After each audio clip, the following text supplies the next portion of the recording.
ما شاء اللہ لا قوة الا باللہ۔ دوستو، نوح علیہ السلام اللہ پاک کے چند جلیل القدر پیغمبروں میں سے ایک تھے۔ اللہ نے انہیں اپنی مشرک قوم کی ہدایت کے لیے مبعوث فرمایا، جو کہ شرک کرتے تھے، اللہ کے علاوہ بتوں کو پوجتے تھے اور ہر طرح کی برائیوں میں ملوث تھے۔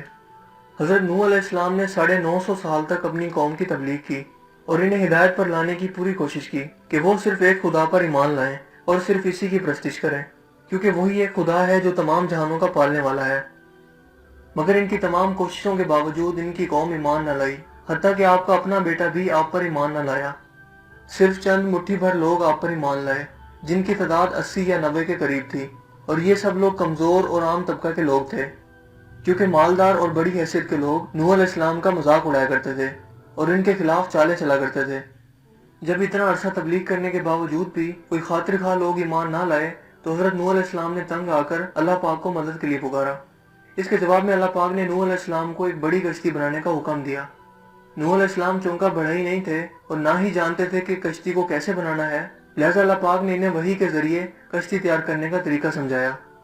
دوستو، نوح علیہ السلام ایک پہاڑ پر رہتے تھے جس کے ارد گرد زیادہ درخت نہیں تھے اور نہ ہی وہاں پر پانی موجود تھا،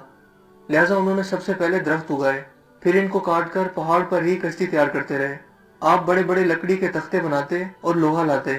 ان سے کیل بنا کر تختوں میں ڈھوکتے اور آپس میں ملا دیتے، یہاں تک کہ ایک بہت ہی مضبوط اور دیو ایکل کشتی تیار ہو گئی۔ آپ نے اس کشتی کو 100 سال کے عرصہ میں تیار کیا۔ اللہ پاک نے قرآن کریم میں اس کشتی سے متعلق ارشاد فرمایا، اور ہم نے نوح کو اس کشتی میں سوار کیا جو تختوں اور کیلوں سے بنی ہوئی تھی۔ نوح علیہ السلام نے دعوت کا کام چھوڑ دیا اور کشتی بنانے لگ گئے، جبکہ ان کی قوم کے مشرک لوگ جب انہیں کشتی بناتے دیکھتے تو ان کا مذاق اڑاتے تھے اور کہا کرتے تھے کہ کیا یہ کشتی خشکی پر چلے گی، کیونکہ ہمیں تو آس پاس یہاں کوئی پانی نہیں دکھائی دیتا۔ دوستو، اس کشتی کی اونچائی 900 فٹ اور بعض روایات میں 1 کلومیٹر جتنی تھی۔ اس کی اونچائی 90 فٹ تھی، جبکہ یہ عام کشتیوں کی طرح اوپر سے کھلی ہوئی نہیں تھی، بلکہ اسے اوپر سے بھی ڈھکا گیا تھا اور بند کیا گیا تھا تاکہ بارش سے کوئی نقصان نہ ہو سکے۔ اس کشتی میں 3 درجے بنائے گئے تھے اور ہر ایک میں ایک دروازہ تھا۔ اللہ پاک نے اس پوری مشرک قوم کو سیلاب کے ذریعے سے ہلاک کرنا تھا، لہذا اس سیلاب کے آنے کی خبر کے لیے ایک تنور کے ابلنے کی نشانی حضرت نوح علیہ السلام کو اللہ کی طرف سے بتائی گئی،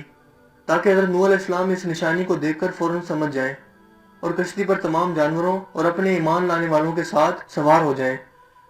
یہاں تک کہ اللہ کا حکم آن پہنچا اور تنور ابلنے لگا، جیسے کہ قرآن کریم میں ارشاد ہوتا ہے، اور ہم نے کہا کہ اس کشتی میں ہر طرح کے جوڑے سوار کر لیں اور گھر کے لوگوں کو بھی اس میں سوار کر لیں، سوائے ان کے جن پر پہلے سے بات پڑ چکی ہے، اور سب ایمان والوں کو بھی سوار کر لیں، جو کہ تقریباً 80 لوگ تھے۔ لہذا اللہ کے حکم پر نوح علیہ السلام نے ایسا ہی کیا، جبکہ حیرت انگیز طور پر ہر جانور کے جوڑے خود بخود اس کشتی کے قریب آ گئے جہاں یہ کشتی موجود تھی۔ یوں اللہ کے حکم کے مطابق شدید ترین بارشوں کا ایک سلسلہ شروع ہوا اور زمین پر چشمے جاری ہو گئے۔ اس پانی نے زمین پر موجود ہر چیز کو غرق کر دیا۔ دوستو، یہاں یہ بات قابل ذکر ہے کہ اللہ پاک نے نوح علیہ السلام کے اہل و عیال کی سلامتی کا اعلان کیا تھا، مگر آپ کا بیٹا جو مشرک ہی رہا اس طوفان میں غرق ہو گیا۔ جب نوح علیہ السلام نے اللہ پاک سے اس بارے میں استغفار کیا تو اللہ پاک نے ارشاد فرمایا، اے نوح، وہ تیرے اہل و عیال سے نہ تھا، کیونکہ وہ کافر تھا۔ دوستو، اس سے ثابت ہوتا ہے کہ کفر سب رشتوں کو ختم کر دیتا ہے۔ یہ کشتی کوہ جودی کے مقام پر آ کر رک گئی تھی اور یوں طوفان اللہ کے حکم سے تھم گیا اور آہستہ آہستہ پانی خشک ہو گیا۔ حیرت انگیز طور پر یہ کشتی آج بھی موجود ہے اور اسے حال ہی میں دریافت کیا گیا ہے، جبکہ اس کا ذکر واضح طور پر اللہ تعالیٰ نے 1400 سال قبل کر دیا تھا۔ تقریباً 50 سال قبل ترکی کے ایک پہاڑ پر چند مہم جوؤں نے اس کشتی کو دریافت کیا اور اس کی تصاویر انٹرنیٹ پر جاری کر دیں، لہذا پوری دنیا کے یہودی، عیسائی اور دہریوں کے درمیان اس سے متعلق ایک طویل بحث کا آغاز ہو گیا۔ اس کشتی کے وجود پر اعتراض کرنے والوں نے چند اہم ترین اعتراضات کیے، جن کا جواب دینے میں یہودی اور عیسائی ناکام رہے، مگر قرآن کریم میں ان کا تسلی بخش جواب موجود ہے۔ ان جدید سائنسدانوں اور دہریوں نے پہلا سوال یہ اٹھایا کہ بغیر کسی ٹیکنالوجی کے 6000 سال قبل ایسی عظیم و شان کشتی بنانا کیسے ممکن ہے جس نے مہینوں سمندر میں سفر کیا ہو اور تباہ نہ ہوئی ہو۔ قرآن پاک میں رب کریم نے اس کا جواب یوں عطا فرمایا، اور ہم نے نوح کو ایسی کشتی میں سوار کیا تھا جو تختوں اور کیلوں سے تیار کی گئی تھی۔ دوستو، حالیہ سائنسی تحقیقات کے مطابق اس کشتی سے دھاتی کیلوں اور لکڑی کے تختوں کے آثار ملے ہیں